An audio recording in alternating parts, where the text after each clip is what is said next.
We're here at Capital Theatre. I'm Liz, I'm the Education Director at the Library Theatre Company, and this is where we're rehearsing for our latest show called The Magnificent Tale of Emily Law and Arturo the Waterboy.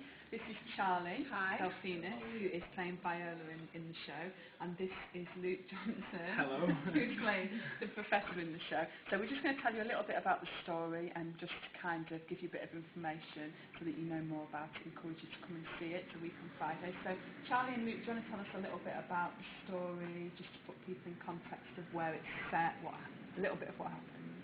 Well, it's about a freak show, and I'm the professor, and I run the freak show, and it's about the story of Arturo the Waterboy, who's an exhibit at the freak show, how he gets there from his past, and then it's also about Emily Law, who's a worker in the mill house, and it's about her story, how they meet, because they meet at the freak show. Liz came up with the idea that it was about the Victorian style of Manchester.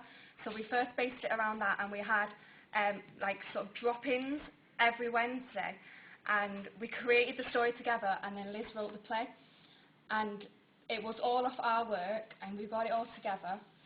And this is what she's come up with, these magnificent characters. And then on Saturdays, the project's funded by the Heritage Lottery Fund Young Group Scheme, and on Saturdays we've been doing a lot of research trips to kind of improve our background of the heritage of Victorian Manchester. So we've been to Black History Museum, which is a living history museum in Dudley in the West Midlands. We've been to Manchester Art Gallery, Museum of Science and Industry, Quarrybank Mill. So we've been looking around at all kind of different kind of places and different kind of historical resources. I think it'd be just one thing, it would be really interesting for you guys to say a little bit about how you find in the rehearsal process. This is really funny. You've got to be polite, but about how you find in the rehearsal process and kind of any recommendations you might give to other young actors who want to get involved in this kind of project. It is really hard through rehearsal time because you've got to get it right and you've got to know all your lines. But the thing is, you should never ever give up, because Liz will give you good criticism, bad criticism. It's always going to be good if it's bad, because you'll know where you need to improve, and then at the end of the day, it's all worth it, because the performance at the end. I mean, this is my first show with Norfolks, but I know the performance at the end will be it'll all be worth it. It'll all be made worthwhile.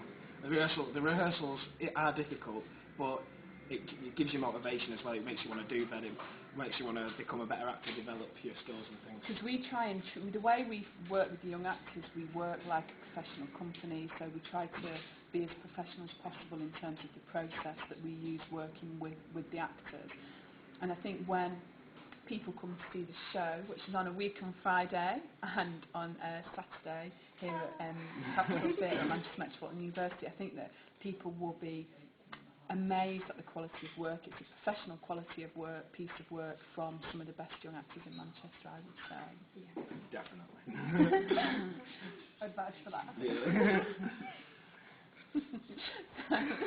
This is the benefits of a live webcast. I forget what to say. But it's quite an interesting thing for us as well, because this is the first time that we've done a show outside Central Library as well, so it's been an interesting learning curve, working in a different space. How do you find this space to work in? Well, this is the first space, but I did the gala night with the thing. I thought that space was very good, but the rehearsal room is good, and looking at the set as well, and the way the audience is set out on all three sides, it's like more. You can be more naturalistic with it. It's more natural. Yeah.